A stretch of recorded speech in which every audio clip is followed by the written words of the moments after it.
তেসরা মার্চ এই তারিখটা নিয়ে কিন্তু আমরা অনেক দিন থেকেই শুনছি যে আজকে দিনটা নাকি ভালো নয়, কিন্তু আজকের এই অশুভ দিনেই শুরু হলো এক শুভ কাজ। হোলির রং কিন্তু এখনো শোকায়নি, কিন্তু প্রত্যেকবারের মতো ঠিক এইবারও শুরু হয়ে গেল তালা প্রত্যয়ে দুর্গাপুজোর ব্যানার লঞ্চ।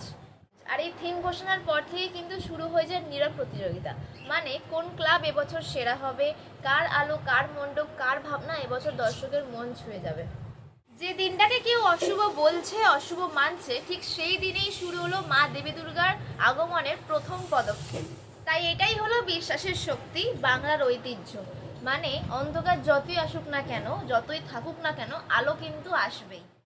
আর এই বছর তাদের প্যান্ডেলের থিমের নাম হলো বাতাস, আর এই থিমের যিনি শিল্পী তার নাম হলো ভগতোষ সুতার, আর সাথে রয়েছে কমিটির আরও অনেক লোকজন, আর সঙ্গে থাকছে শুভদা যিনি সবটা দেখছেন। তাই আজকের এই ভিডিওতে আমি তোমাদেরকে দেখাবো যে কিভাবে এই অশুভ দিনটি শুভ সূচনায় পরিণত হলো।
বাতাস তো অনেক রকম হয়, প্রাণ বাতাস, আর বাতাসের অনেক রকমের মানে কি বলবো, অনেক ডিগ্রি, অনেক অ্যাঙ্গেল আছে, অনেক পার্সপেক্টিভে তুমি বাতাসকে ভাবতে পারো।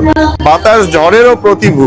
অতএব আমরা আজকে শুধু একটা ব্যানার লঞ্চ করলো, সেখানে টিজারে আমরা লিখেছি বাতাস কথাটা, এবং প্রাণবন্ত একটা বাতাসময় হয়ে উঠবে 2026-এর দুর্গাপুজো টালা প্রত্যয়ের, এটুকু ধরে নেওয়া যায়। তবে সবটা যদি বলে দিই, আমরা তো শিল্পী, আমরা কাজের মাধ্যমেই আমরা যা বলতে চাই সেটাকে মানুষের সামনে রাখার চেষ্টা করি। তো সবটা যদি শুধু মুখে বলে দিই তাহলে এর ইন্টারেস্টটা কমে যাবে। আমার মনে হয় এই একটু দম বন্ধ করা বাতাসটা থেকে যাক এখন, ঠিক আছে?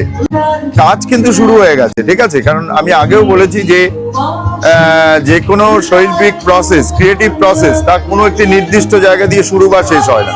তুমি যদি আজকে এইটা খোলা হচ্ছে গত বছরের যে পার্টগুলো, কিন্তু একই সাথে কিছু কিছু জিনিস রেখেও দেওয়া হচ্ছে, অর্থাৎ সেই অর্থে দেখতে গেলে ভাঙা এবং গড়ার প্রক্রিয়াটা একসঙ্গেই চলছে। এবং যদি আমি তার বাইরে বেরিয়ে বলি তাহলে পুরো প্রসেসটা অনেক আগেই, মানে এই কাজ যখন শেষ হয়েছে তার প্যারালালি চলতে দেখেছে, যেটা শুভ একটু আগে বলছিল যে আমরা অনেক আগেই প্ল্যান করে ফেলেছিলাম যে এবছর আমরা কি করতে যাচ্ছি। তো সেই অর্থে বললে কাজ শুরু হয়ে গেছে, খুব অল্প দিনের মধ্যেই, ধরে নাও 8 দিন 10-এর মধ্যে প্রতিমার কাজ শুরু হবে। মূলত আমার স্টুডিওতেই প্রতিমা শুরু হবে এবার। গতবার যেমন আমি এখানেই শুরু করেছিলাম, এবার আমার স্টুডিও থেকেই শুরু হবে।